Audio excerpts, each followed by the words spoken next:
reported that the president hasn't looked at their findings yet. It's now 3 o'clock in the afternoon on Monday. Does that seem odd to you?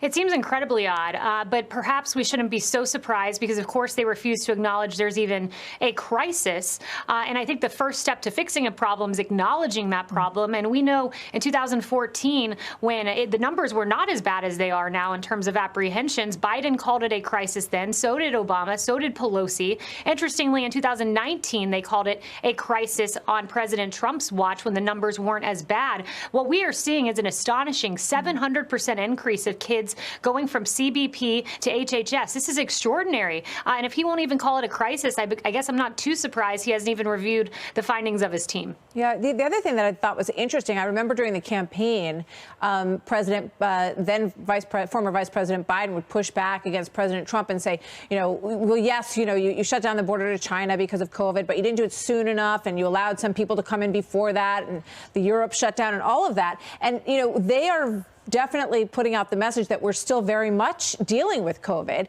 And yet the southern border doesn't seem to get that same kind of treatment or scrutiny about the people coming in.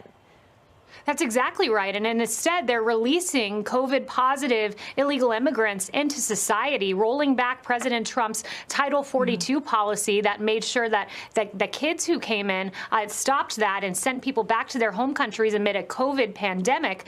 Those policies have been rolled back. And let me just say, it is not humanitarian to incentivize these kids to come over. They're victims of sexual abuse, of trafficking. It's antithetical to compassion to be doing what they're doing at this moment in time.